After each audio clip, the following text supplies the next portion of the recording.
మీ ఎలాంటి వ్యాపార ప్రకటనలకైనా వెంటనే మా ఛానల్ సంప్రదించండి. వీక్షకులందరికీ నమస్కారం. నవంబర్ మాసమందు మీ రాశి వారికి ఏ విధమైనటువంటి గ్రహస్థితి ఉన్నది? ముఖ్యంగా నవంబర్ మాసము చాలా కీలకమైనటువంటి మాసం.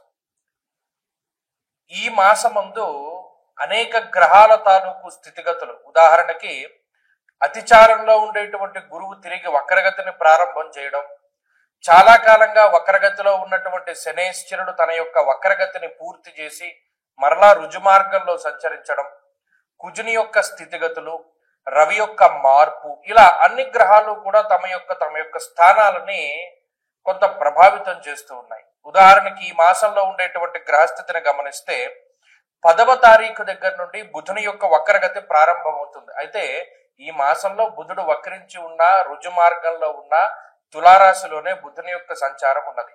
అలాగే రాహుకేతువులు కుంభ సింహరాశులు ఎందే ఉన్నారు, గురువు కర్కాటక రాశి ఎందే ఉన్నారు, శనేశ్వరుడు మీనరాశి ఎందే ఉన్నారు. కాకపోతే శనేశ్వరుడు ఈ మాసంలో 28వ తారీఖు వరకు వక్రగతిలో ఉండి మాసం చివరిలో మాత్రం వక్రత్యాగం చేస్తారు, అంటే వక్రగతిని వదిలిపెట్టేస్తారు. ఇవి ఫిక్స్డ్ గా ఉండేటువంటి గ్రహాలు. వీటితో పాటుగా శుక్రకుజులు కూడా వృశ్చిక రాశి ఎందే ఉన్నారు. అంటే మీరు గమనించండి, గురుడు, రాహువు, కేతువు, శనేశ్వరుడు, కుజుడు, బుధుడు, అలాగే ఈ మాసమందు శుక్రుడు కూడా ఆల్మోస్ట్ స్థిరంగానే ఉన్నారు. మిగతా గ్రహాలు అంటే పర్టికులర్ గా రవి గ్రహం యొక్క స్థితిగతులను గనక మనం పరిశీలన చేస్తే 16వ తారీఖు వరకు తులారాశి యందు, 16వ తారీఖు తర్వాత వృశ్చిక రాశి యందు రవి యొక్క సంచారం అనేటువంటిది ఉంటుంది. కాబట్టి ఈ మార్పు ప్రభావితం చెందిస్తూ ఉంటుంది. గురుని యొక్క అతిచారము, శని యొక్క వక్రగతి ముగింపు, ఇవన్నీ కూడా తీవ్రమైనటువంటి ప్రభావాన్ని చూపించబోతూ ఉన్నాయి ఈ నవంబర్ మాసంలో. కాబట్టి ఇటువంటి గ్రహ సంచారాన్ని అనుసరించి మీ రాశి వారికి ఏ విధమైనటువంటి ఫలితాలు కలగబోతూ ఉన్నాయి అనేటువంటి విషయాన్ని చాలా క్లుప్తంగా ఈ వీడియోలో మనం తెలుసుకునేటువంటి ప్రయత్నం చేద్దాం. తులారాశి వారికి నవంబర్ మాసాన్ని గనక మనం పరిశీలన చేస్తే, ఈ రాశి వారికి గత మాసంలో మరి గురుబలం తగ్గిపోయింది కదా, తర్వాత జన్మరవి దోషము, జన్మ కుజుని యొక్క దోషము ప్రబల అధికంగా ఇబ్బంది పెట్టాయి. ఈ మాసంలో ఆ రెండు దోషాలు పోతాయి. జన్మరవి దోషము ఉండదు, జన్మ కుజుని దోషము ఉండదు. శుక్రుడు జన్మరాశి యందు యోగిస్తాడు, బుధుడు 2వ స్థానం యందు యోగిస్తారు. అయితే బుధుడి యొక్క ఫలితం ఈ మాసంలో రాదు కాబట్టి శుక్రుని యొక్క బలం ప్రధానం, శనేశ్వరుని యొక్క బలం ప్రధానం. అంటే రెండు గ్రహాల తాలూకు బలాబలాల మీద మాత్రమే ఆధారపడి ముందుకు వెళ్ళాలి. మరిది గత మాసంతో పోల్చుకుంటే కొంత తక్కువ స్థాయిలో ఉండేటువంటి మాసమే. ఇప్పుడు గతంలో చెప్పుకున్నాం మనం, గురుబలం తగ్గిపోయింది కదా, మరి 18వ తారీఖు వరకు గత నెలలో గురుబలం ఉన్నది. ఇప్పుడు గురుబలం లేదు, దశమంలోకి వచ్చేసారు. దశమంలో గురుడు ధాన్యనాశో ధనచ్ఛేదం వృధా సంచరణం భయం. శాస్త్రంలో చెప్పినటువంటి మాట ఏమిటి అంటే, అనవసరమైనటువంటి భయానికి కారకుడు, అనవసరమైనటువంటి ప్రయాణాలకి కారకుడు, అనవసరమైనటువంటి మాటలకి కారకుడు, అనవసరమైనటువంటి వాగ్దానాలకి కారకుడు, అలాగే అపాత్ర దానానికి గురుడు దశమంలో కారకుడవుతాడు. సరే, మీరు చేసేటువంటి దాన ధర్మాల్లో ఎక్కువ అపాత్రులు వాటిని పుచ్చుకోవడానికి అవకాశం ఉంటుంది. అసలు దానం చేయకపోయినా పర్లేదు, కానీ అపాత్రుడికి దానం చేస్తే వచ్చేటువంటి పాపము చాలా ఎక్కువ. అంటే ఏంటి, పని చేసి మనం తిట్లు తినడం అన్నమాట అటువంటిది. కాబట్టి ఈ విషయాలు జాగ్రత్తగా గుర్తుపెట్టుకోవాలి. ప్రత్యేకించి శుక్రశనుల యొక్క బలం మీద ఆధారపడి వెళ్ళినప్పుడు శుక్రుడు రాశ్యాధిపతి, ఆయన 1-2 స్థానాల్లో ఉన్నప్పుడు మీకు కొంత అనుకూలిస్తూ ఉంటారు. అనుకూలించడం అంటే మీకుండేటువంటి సపోర్టు కొంచెం ఆ శుక్రుడి వల్లనే దొరుకుతుంది. కుటుంబ సభ్యులు అయినా, మిత్రులైనా, సన్నిహితులైనా ఎవరైనా ఒకళ్ళు మనకి సహాయం చేస్తున్నారు అంటే ఆయన శుక్రుని యొక్క స్థితి వల్లనే. మీ కింది స్థాయిలో ఉన్నటువంటి ఉద్యోగుల దగ్గర నుండి పై స్థాయిలో ఉన్నటువంటి వారి వరకు విపరీతమైనటువంటి ద్వేషభావం పెరిగిపోతుంది మీ మీద వారికి. అది ఎందుకు పెరుగుతుంది? మనం వారిని ఏమైనా అన్నామా, ఓ మాట అన్నామా, మన పని మనం చేసుకుంటున్నాం కదా అనేటువంటి ధోరణిలో ఉన్నా కూడా ఎందుకో గ్లడ్జి పెట్టుకుంటారు. శత్రువులు పెరిగేటువంటి పరిస్థితులు ఉంటాయి. ఏదైనా ఒక మాట మాట్లాడితే అది తప్పు కింద వినపడుతూ ఉంటుంది. మీ పని మీరు చేసుకుంటూ ఉన్నా మీ మీద దృష్టి పెట్టి మిమ్మల్ని ఇబ్బంది పెట్టాలి అని చూసేటువంటి వారు చాలా ఎక్కువ మంది ఉంటారు. ఇది కొంచెం సంకటమైనటువంటి గ్రహస్థితి.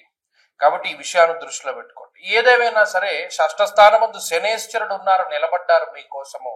ఆయన చాలా గొప్ప గ్రహము. ప్రత్యేకించి షష్ఠ స్థానమందు శనేశ్వరుడు ధన ధాన్యాభివృద్ధిని కలగజేస్తాడు. అంటే అటు మనకి ఎన్ని రకాలైనటువంటి ఇబ్బందులు వచ్చినా ఆర్థిక ఇబ్బందులు రావు, ఆరోగ్యపరమైన సమస్యలు ఎన్ని వచ్చినా శనేశ్వరుడు తీసేస్తాడు. అతి తొందరగా వాటి నుండి రికవరీ అయ్యేలా చేస్తాడు.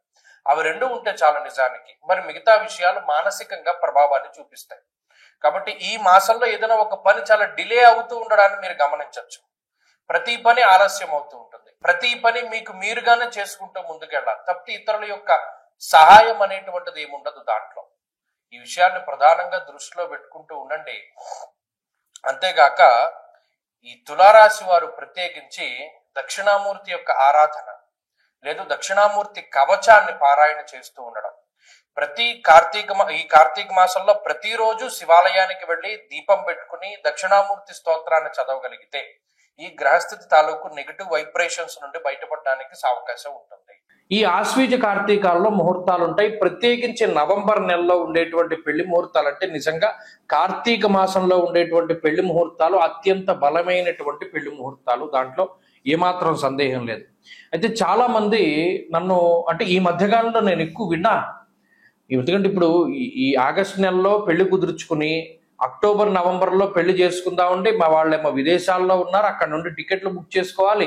మాకు ఎవరో చెప్పారండి కార్తీక మాసంలో పెళ్లి చేయకూడదుట, కార్తీక మాసంలో పెళ్లి చేస్తే చాలా ఇబ్బందిట, లేదు పెళ్లికి ఏం దోషం లేదన్నారండి, కానీ శుభ కార్యక్రమం ఆ రోజు చేయకూడదు, అంటే గర్భాధానం ఇంకా చెప్పాలంటే ఫస్ట్ నైట్ లాంటివి చేయకూడదుటండి, అలా చేస్తే చాలా అరిస్ట్ అంటది. కార్తీక మాసం అంటే శుభ కార్యక్రమాలు అంటే మన పుణ్యమాసం కదా, మనం గుడ్డు తినం లేకపోతేనేమో నాన్ వెజ్ తినం మానేస్తాం. అలాంటిది మరి ఈ ఫస్ట్ నైట్లు అవన్నీ ఎలా చేస్తారండి, గర్భాధానాదులు ఎలా చేస్తారండి, అందుకనే కార్తీక మాసంలో పెళ్లి చేయకూడదని చెప్పారండి అన్న మాటలు నాకు ఈ మధ్యకాలంలో చాలా వినబడ్డాయి.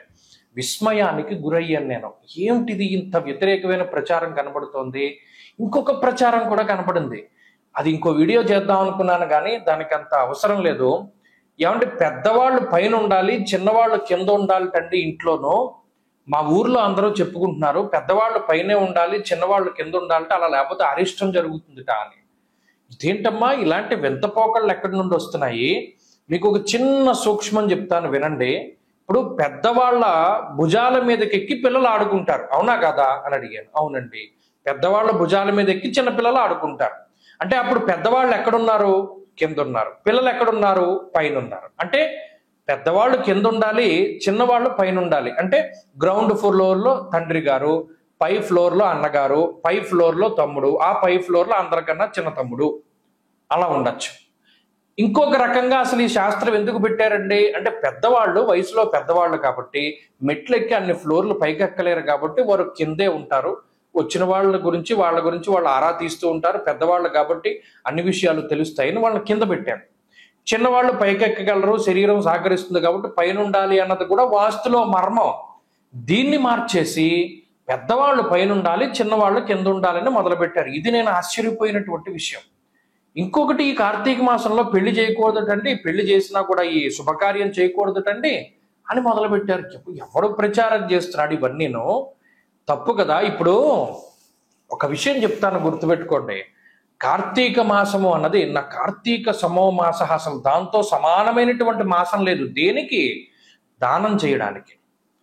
కన్యాదానంలో ఒక సంకల్పం చెప్తారు, దశా పూర్వేషాం దశా పరేషాం మద్వంశానాం మాతృవంశానాం పితృ నరకాతుత్తీర్య శాశ్వత స్వర్గలోక ప్రాప్త్యర్థం కన్యాదానం అహంకరిష్యే అని చెప్పి ఆ కన్యాదాత సంకల్పం చెప్తాడు. అంటే ఏంటి?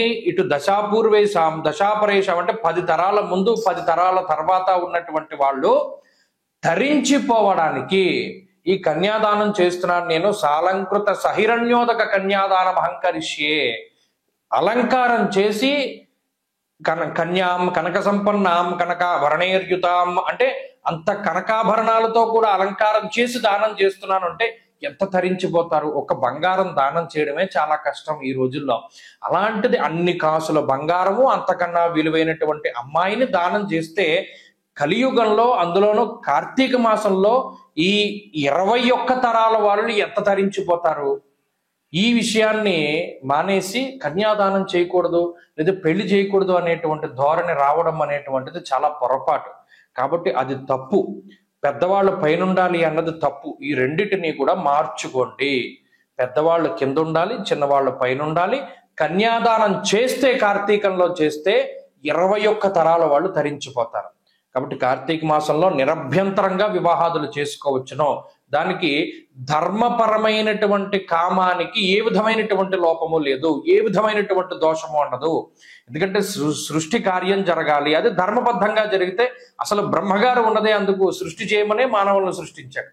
కాబట్టి చక్కగా వివాహాదులు అవి చేసుకోవచ్చును, ఏ విధమైనటువంటి లోపము లేదు. స్వస్తి.